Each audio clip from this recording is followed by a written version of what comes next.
everybody. Hi. Hi दोस्तों. আজি মোৰ লগত আছে আমাৰ স্থানীয় এজন যুৱক অংকুৰ যদি গগৈ. Hi. তেওঁ খুব মানে ডান্স কৰে.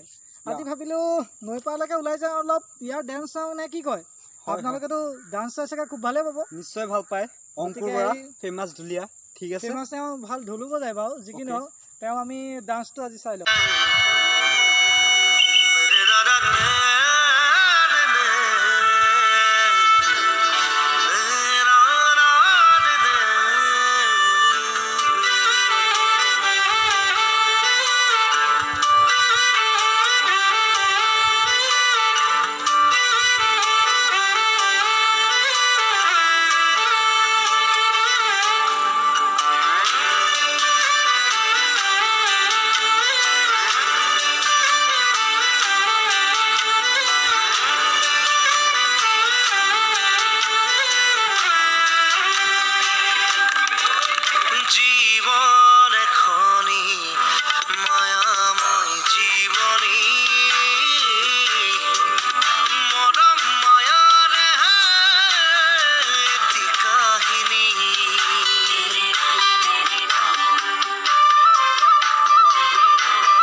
এক উৎসৱমুখৰ পৰিৱেশ এই বিশেষ অনুষ্ঠানটিলৈ লাখ লাখ ভক্তৰ সমাগম ঘটিছে আৰু এই অঞ্চলৰ আকাশে বতাহে মুখৰিত হৈছে এটি মাথো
হাই ভিডিঅ' দেখিলে কেনে পালে জনাব লাইক কমেণ্ট কৰিলে আমি গম পাম যে ভিডিঅ'টো চাই ভাল পাইছে মানে এওঁ কি নাম মোৰ নাম অংকুৰ বৰা অংকুৰ যদি বৰা ডান্সটো চাই কেনেকুৱা পালে যদি ভাল পাইছে লাইক কৰিব গম পাই যাম শ্বেয়াৰ কৰিব মই আৰু অংকুৰ বৰা পাৰিলে ছাবস্ক্ৰাইব কৰি দিব কাৰণ ধৰ এনেকে ধৰ কাৰোবাৰ মানে অন্তত যিখিনি লুকাই থকা প্ৰতিভা মায়া এটা বৰ ডাঙৰ কথা মায়াটোৰ কাৰণে মই গানটো প্লেয়াৰ কৰিছো বা ডেন্স মাৰিছো জুবিন দাক মই গম পাইছো বাৰু কিন্তু জুবিন দাক so much দিছো আৰু ৰাকেশ ৰিয়ানক তেখেতক so much দিছো যদি মোৰ বাইচেছ ভিডিঅ'টো কিবা এটা ডান্সত ভাল দেখিছে তেতিয়া মোক শ্বেয়াৰ কৰিলে মোক লগ কৰিব পাৰিব মোৰ নাম্বাৰটো ইয়াক কন্টেক্ট কৰিলে হৈ গ'ল মানস হ'ব ইমান কিনিলে হ'ব মই সেইটো ক'বলৈ যোৱা নাই মানে ঠিক আছে এওঁ ডেন্সটো অৱশ্যে মই বেয়া পোৱা নাই বাৰু আৰু মই কি তেওঁ ডেন্সটো চাই মানে মই নিজে ডেন্সত হিলি গ'লোঁ আৰু মই নাচিছোঁ মানে কি এওঁৰ লগত নাচিছোঁ মানে এওঁ ডেন্স কৰাৰ পাছত মই অলপ নাচিলোঁ এওঁৰ লগত একেলগে সহযোগ দুইজন অলপ ডান্স মই আকৌ ডেন্সৰ নহয় দে মই ডেন্স এওঁ আৰু মই মানে অংকুৰ বৰা আৰু মই কিমান ফূৰ্তি কৰিলোঁ তাক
নাচ চালে কেনে পাইছে লাইক কমেণ্ট কৰি জনাব পাৰিলে মোৰ চেনেলটো ছাবস্ক্ৰাইব কৰি দিব নতুন চেনেল 4-5টা ভিডিঅ' দিছোঁ আজিলৈকে আৰু আপোনালোকৰ আশীৰ্বাদে আপোনালোকৰ লাইক কমেণ্টে মই আৰু আগবাঢ়ি যাব পাৰিম ধৰ আজি ভিডিঅ'টো ধৰ এটা গানত আমি দুইজনে শ্বুট কৰিছোঁ অংকুৰ বৰাই এটা গানত শ্বুট কৰিছে আৰু কি হয় তেওঁকো অলপ উৎসাহ জনাব লাইক কমেণ্ট কৰি পেলাই যাতে তেওঁ আগলৈ তেওঁ নিজৰ যিখিনি প্ৰতিভা সেই প্ৰতিভাখিনি আগুৱাই যোৱাত যথেষ্ট সফল হ'ব পাৰে ঠিক আছে আৰু বাকী মোৰ ফালৰ পৰা অসমৰ সকলো ইউটিউবাৰকে আৰম্ভ কৰি সকলো ৰাইজলৈ ৰাস মহোৎসৱৰ আগন্তুক শুভেচ্ছা জ্ঞাপন কৰিছোঁ থেংক ইউ